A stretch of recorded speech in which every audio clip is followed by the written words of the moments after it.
Bonjour tout le monde, c'est Jennifer. Je suis contente de vous retrouver aujourd'hui pour une nouvelle création pour tout en colle.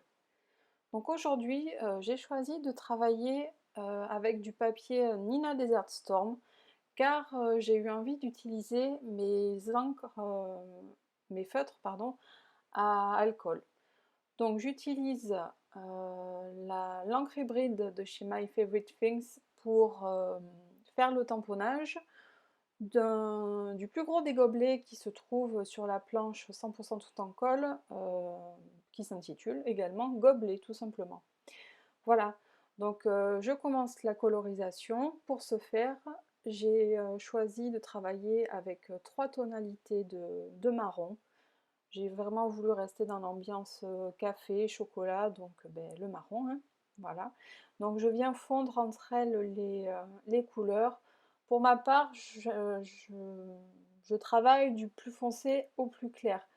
Donc là, j'ai essayé de vous montrer de la façon la plus simple, à savoir du plus clair au plus foncé. Après, voilà, si vous commencez, l'idéal c'est de faire du plus clair au plus foncé.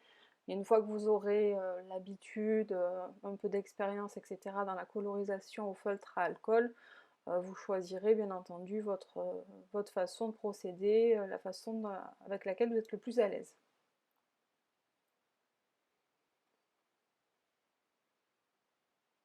Donc pour en revenir un petit peu au papier Nina Desert Storm, c'est un papier qui a été conçu spécialement pour recevoir cette technique de colorisation au feutre à alcool. Donc vous pouvez y aller, il n'y a pas de souci avec ce papier, vous ne risquez pas de perforer quoi que ce soit. L'encre ne diffuse pas, enfin, c'est vraiment un papier qui est idéal vu que de toute manière il a été conçu pour ça.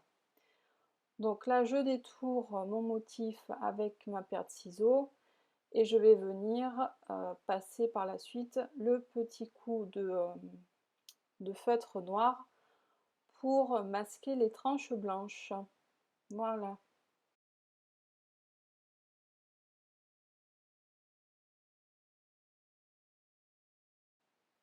Après cette étape, je vais passer à celle de la réalisation du fond de ma carte.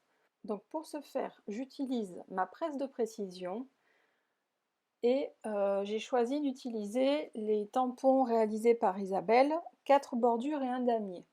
Donc je choisis une des frises qui est présente sur cette planche et j'utilise ma Distress Oxide Grand Espresso, toujours pour rester dans le café.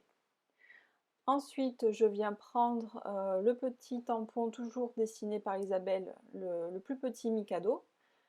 Et là, je viens l'ancrer avec Walnut Stain, sûrement. De toute manière, comme d'habitude, hein, vous aurez tous les liens, tous les articles que j'ai utilisés dans le blog. Je vous fais un blog en parallèle pour vous pour vous lister tous les articles. Donc là, j'ai choisi les bubules et c'est avec Rusty Inge. Voilà, j'essaye de lire en même temps. Donc mon fond me convient, j'ai fait un petit peu tout et n'importe quoi. En fait, j'ai mis comme ça me plaisait.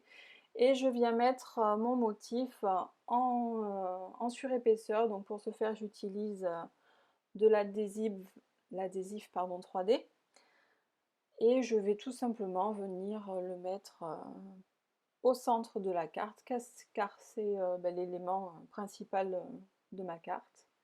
Là, toujours, maintenant je pense que vous êtes habitués, le contour au crayon gras de chez Distress. Donc ça doit être le grand espresso que j'utilise. Et je viens ensuite ancrer mon sentiment sur un petit bout de Nina Desert Storm qui traînait par ici. Donc je prends le sentiment qui est présent sur la planche gobelet hein, que j'ai dessiné pour tout en colle, pardon pour les cheveux, qui dit je peux pas, je bois mon café. Non mais c'est vrai ça. Il faut être tranquille pour boire son café. C'est la pause, c'est le moment où on ne fait rien mis à part boire son café. Voilà. Donc je crée la petite bannière tout simplement hein, avec mon réglé, mon cutter. Bon là au final le ciseau c'est plus simple, faut aussi se faciliter la vie. Et je vais venir lui aussi lui mettre un petit coup de crayon gras pour créer le cadre. Et ensuite je vais venir le mettre en relief tout comme le gobelet.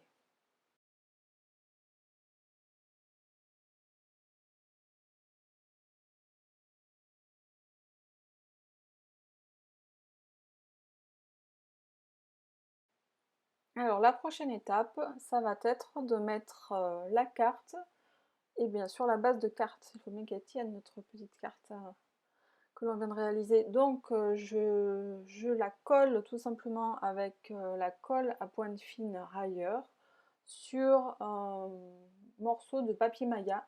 Donc je choisis de la plier en verticale pour une fois. Voilà. Comme ça, c'est vrai que c'est un format qui permet de bien les poser plus facilement du moins que les cartes que l'on fait de manière horizontale. Bon là j'utilise ma mini guillotine, ça varie, hein. Vous pouvez très bien le faire aussi au cutter et au réglé. C'est selon l'envie, selon si elle est devant soi ou pas aussi. Et là, la touche finale à cette rapide petite carte, mais qui, selon moi, fait son petit effet. Le cristal drop marron, donc voilà, quelques gouttes par-ci par-là. Et votre carte est terminée. Donc j'espère que ce petit projet vous aura plu, que je vous aurai donné envie de le reproduire. En attendant, je vous souhaite bon scrap et on se retrouve bientôt pour une prochaine vidéo tutoriel pour tout un col. Au revoir!